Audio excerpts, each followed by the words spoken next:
La capitale de la Somalie touchée par un attentat ce week-end.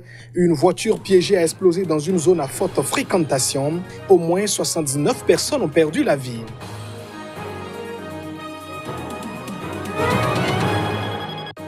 En Mauritanie, le parti au pouvoir a tenu son congrès. Les assises ont réuni plus de 2000 participants. Les délégués ont saisi l'occasion pour toiletter les tests de leur formation politique.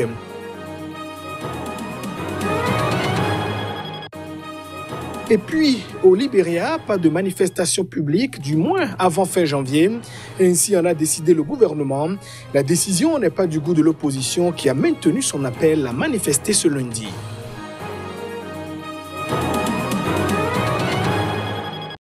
Mesdames, Messieurs, voilà pour le sommaire de cette édition. Merci de nous choisir pour vous informer.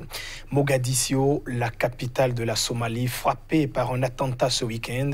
C'est une voiture piégée qui a donc explosé, faisant au moins 79 morts et des dizaines de blessés. Il s'agit de l'attaque la plus meurtrière depuis 2 ans dans cette ville. Au moins 16 des personnes tuées étaient des étudiants de l'université privée Banadir de Mogadiscio. Ils circulaient à bord d'un bus lorsque la voiture piégée a explosé dans une zone où la circulation est très dense en raison de la présence d'un poste de sécurité et d'un centre des impôts. Le chef de la police somalienne, Abdi Hassan Mohamed, a déclaré à la presse que le caractère dévastateur de l'attentat rendait difficile la détermination du nombre de victimes. Maintenant, nous pouvons donner des détails sur le nombre de morts qui s'établit à 79 pour l'instant et les blessés sont une centaine, a-t-il dit. Il se peut qu'il y ait 1 ou 2 morts de plus à cause du nombre élevé de blessés, a-t-il ajouté.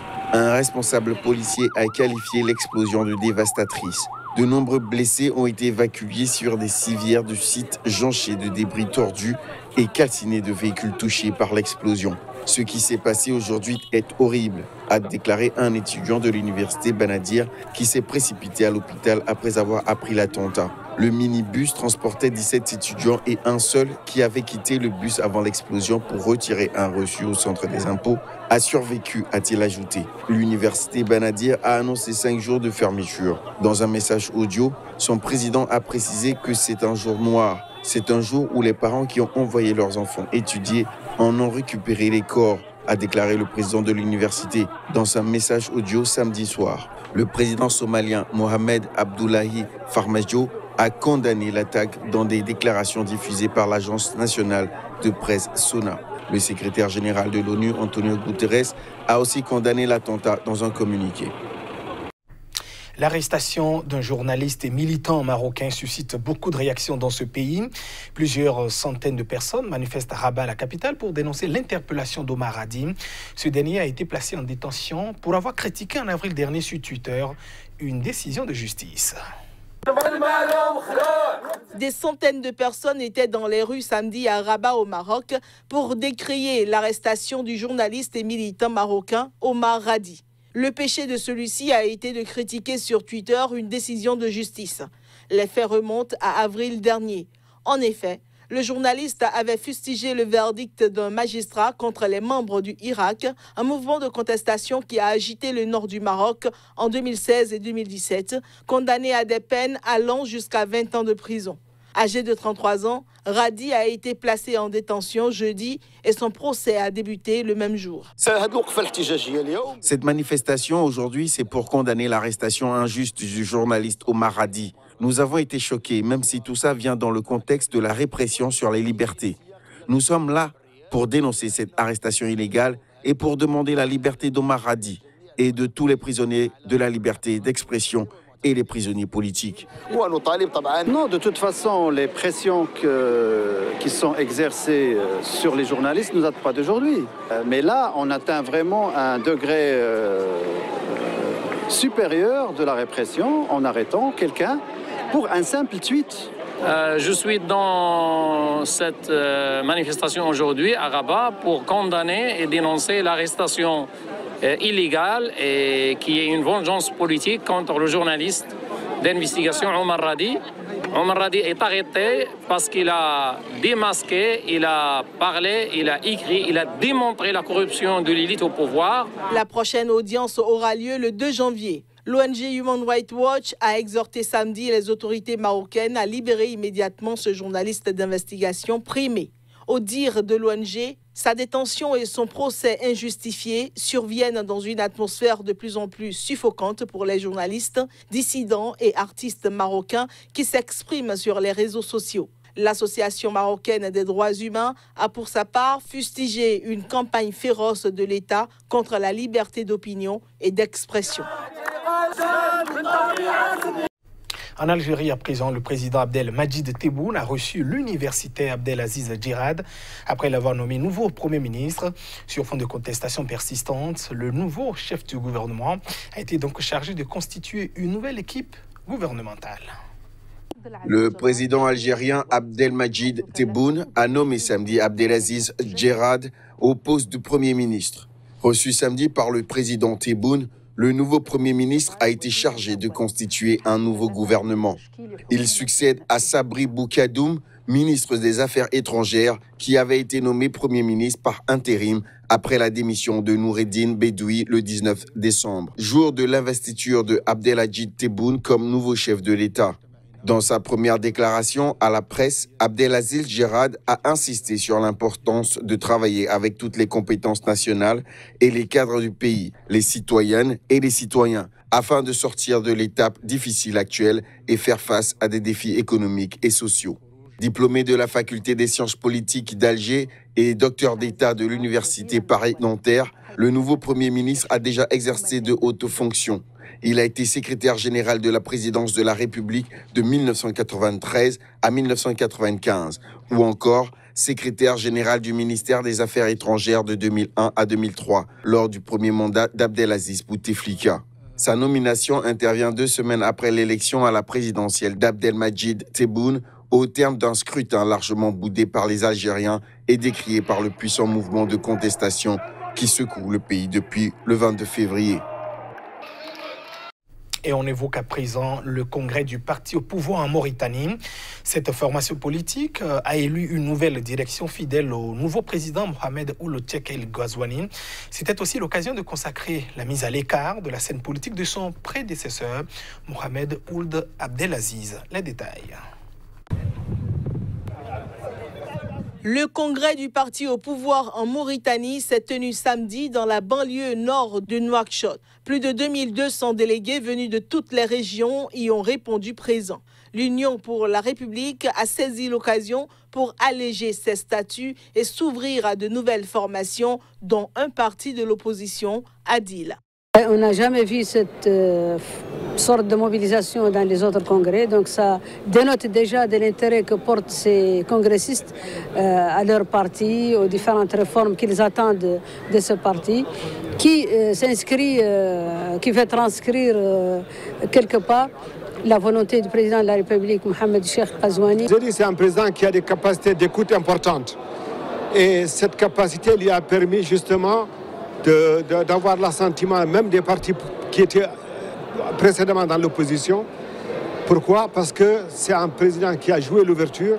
Depuis sa victoire en juin et sa prestation de serment le 1er août, Mohamed Ould Cheikh El Ghazouani, ex-chef d'état-major et jusque-là l'un des plus fidèles compagnons de l'ancien chef d'État, a mis la main sur l'UPR, dont l'immense majorité des députés s'est ralliée à lui et s'est éloignée de son ex-mentor. Guillaume Soro promet organiser la résistance à Alassane Ouattara, l'ancien président de l'Assemblée nationale ivoirienne.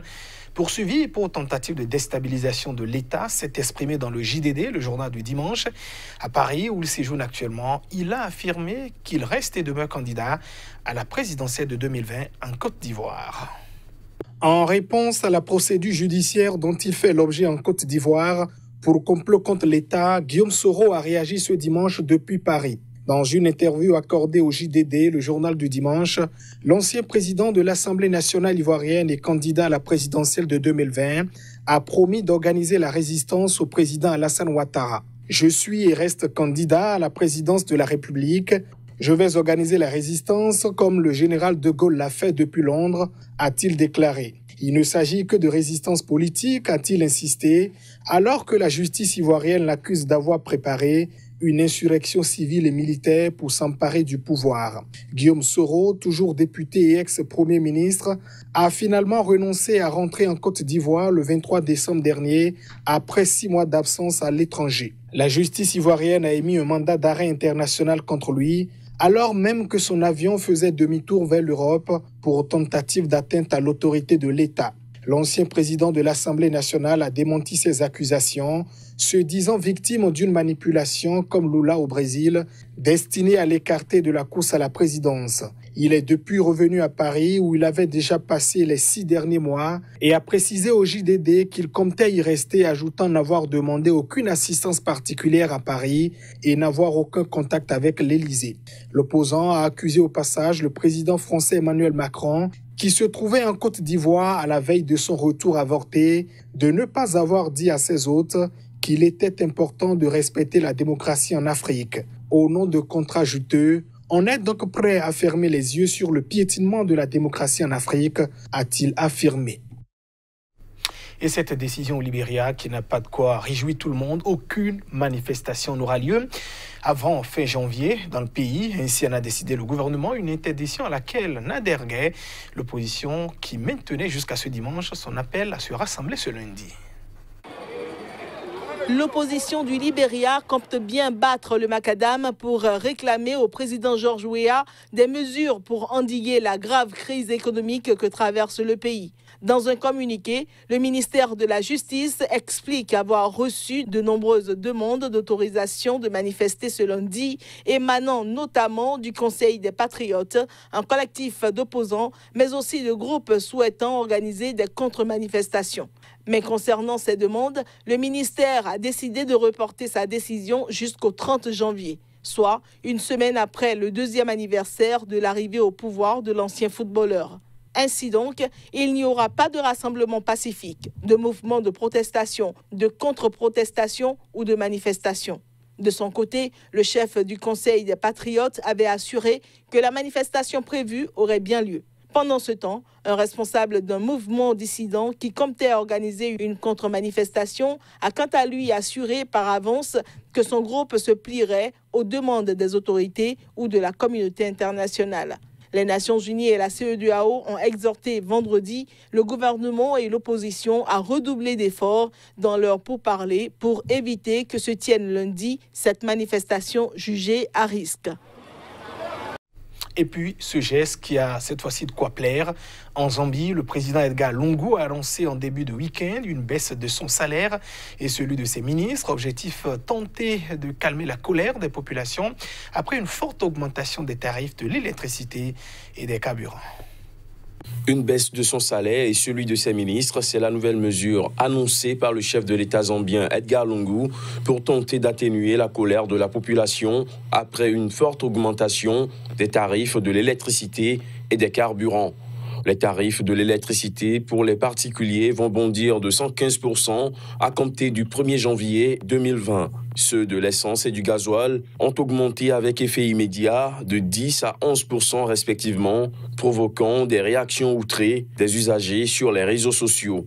Vendredi, la présidence zambienne a réagi en annonçant une baisse de 15 à 20% des salaires du chef de l'État et de ses ministres afin d'amortir l'impact de l'augmentation des tarifs des carburants et de l'électricité pour les citoyens.